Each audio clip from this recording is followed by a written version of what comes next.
नवी मुंबईचे वाढत्या लोकसंख्येसोबत तिथे कन्स्ट्रक्शनचं काम जोरात सुरू झालं.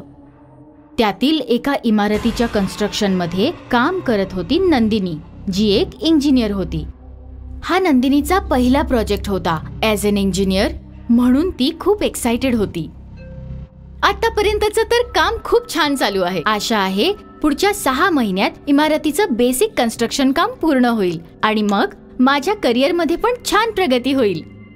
इंजिनियर साहेबा, करिअरच्या फंद्यात हे विसरू नका की तुमचा एक नवरा पण आहे, जो तुमची घरी वाट पाहतोय. हो माहित आहे, मी आता निघणारच होते, तेवढ्यातच तुमचा कॉल आला. चला तुम्ही फोन कट करा, मी निघतेच आहे. नंदिनी खूप दिवस साईटवर बसून काम सुपरवाइज करत होती. 6 महिने झाले आणि आता बिल्डिंगच्या समोर लॉबीच्या कन्स्ट्रक्शनसाठी फाउंडेशनचं काम सुरू होतं. आरामात मनोज, सांभाळून. हो मॅडम. नंदिनीला सगळ्या कामगारांची खूप काळजी असायची.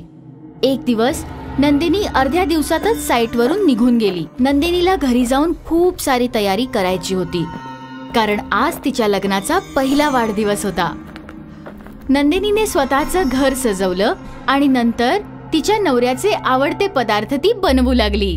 सगळं काही नीट झाल्यानंतर नंदिनीने एक खूप छानसा ड्रेस घातला आणि आता ती तयार होती. थोड्या वेळात विनोद घरी आला. Surprise, happy anniversary.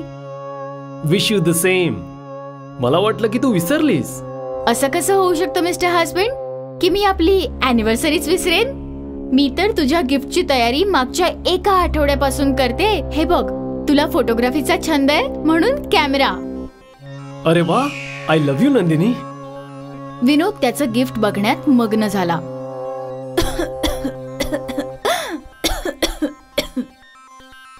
आणि माझं गिफ्ट विसरलास का? टॅन टॅन. विनोदने नंदिनीला डायमंड नेकलेस दिला, जो बघून नंदिनी खूप खुश झाली.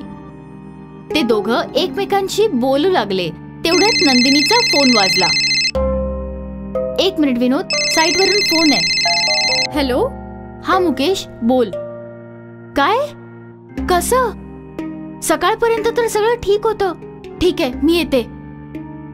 तू आता जाणार आहेस? साईटवर एक प्रॉब्लेम झालाय, अर्जंट जावं लागेल. मी 2 तासात परत येईन. तोपर्यंत तू फ्रेश होऊन घे प्लीज. ठीक आहे, पण लवकर ये. नंदिनी तिच्या घरातून साईटसाठी निघाली. ती साईटवर पोचली आणि तिथल्या सुपरवायझरने तिला प्रॉब्लेम सांगितला. पण टेरेसचं काम तर 1 महिना आधीच झालेलं. अचानक त्या भिंतीत क्रॅक कसा येऊ शकतो? हेच तर नाही कळत आहे मॅडम. तुम्ही स्वतःच येऊन बघा. ठीक आहे, चला बघू. नंदिनी सुपरवायझर सोबत वरती गेली आणि तिथे भिंतीवर आलेला क्रॅक बघू लागली. मॅडम, जर या भिंतीवर लोड आला तर पूर्ण बिल्डिंगच्या भिंतीवर क्रॅक येईल, पण हा क्रॅक का आला हेच कळत नाहीये. नंदिनी सुपरवायझर जवळ गेली आणि अचानक तिचा पाय सरकला आणि तोल गेला.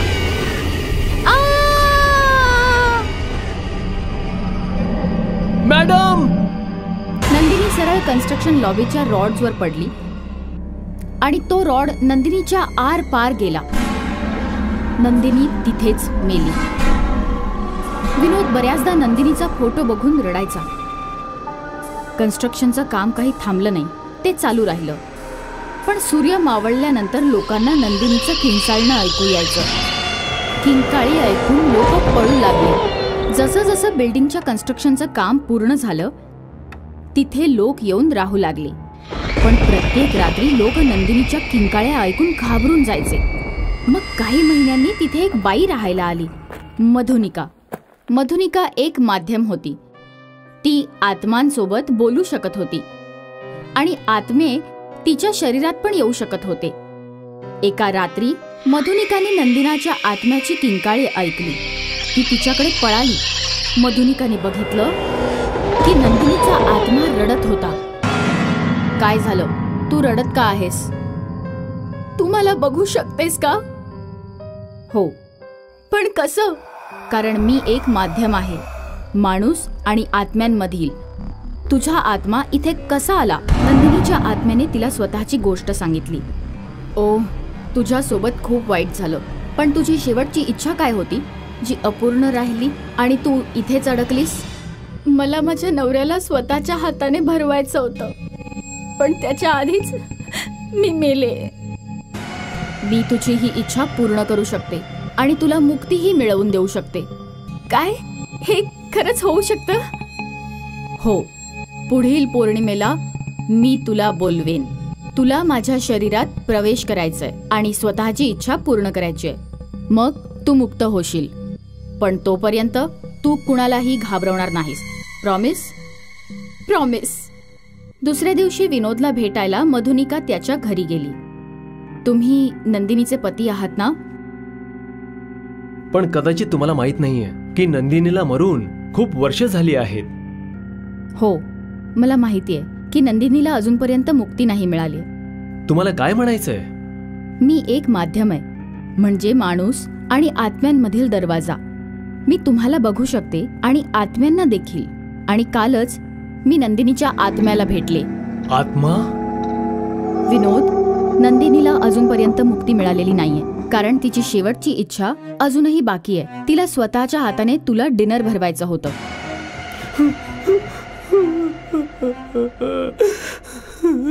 जोपर्यंत तिची शेवटची इच्छा पूर्ण नाही होत, तिचा आत्मा भटकतच राहणार.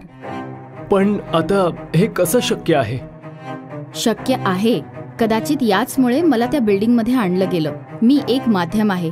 कोणताही आत्मा मी बोलवल्याने माझ्या शरीरामध्ये येऊ शकतो आणि पुढच्या पौर्णिमेला नंदिनीचा आत्मा माझ्या शरीरात असेल आणि मी तुला जेवण भरवेन आणि कदाचित रडेन सुद्धा, पण त्याने तिला मुक्ती मिळेल.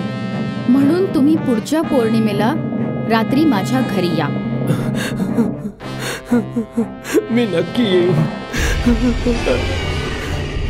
विनोदला सहानुभूती देऊन मधुनिका तिथून निघून गेली. पौर्णिमेचा दिवस आला आणि मधुनिकाने दिवसापासून तयारी सुरू केली. तिने जमिनीवर पंचकोन बनवला, वेगवेगळे दगड आणले आणि शांतपणे ध्यान करत बसली. 7 वाजता तिच्या घराची बेल वाजली आणि विनोद आला. आता जसंही माझं ध्यान पूर्ण होईल, मी नंदिनीला बोलवेन. मग या रूमच्या लाईट्स बंद होतील आणि हवा जोरात चालू लागेल. तेव्हा नंदिनी माझ्या शरीरात प्रवेश करेल. मी जेवण बनवून ठेवलेलं आहे. नंदिनी तुम्हाला हे जेवण भरवेल आणि बेशुद्ध होईल आणि मग बस तिला मुक्ती मिळेल. तिला काही त्रास तर नाही होणार ना? नाही. ठीक आहे.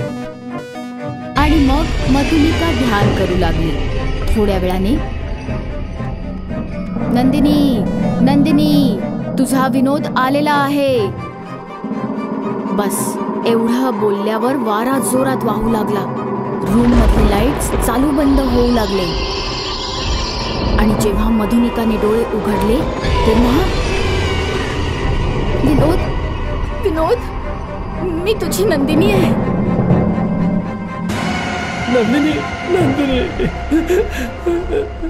रडू नकोस विनोद, नाहीतर मी पण स्वतःला नाही सांभाळू शकणार. खूप वेळ दोघं एकमेकांना बघून रडत राहिले. नंदिनी, तुझी शेवटची इच्छा. आणि विनोदने नंदिनी समोर प्लेट ठेवली. नंदिनीने रडत रडत चपातीचा एक तुकडा तोडला आणि डाळीत बुडवून विनोदला भरवला. विनोद रडत रडत खात होता.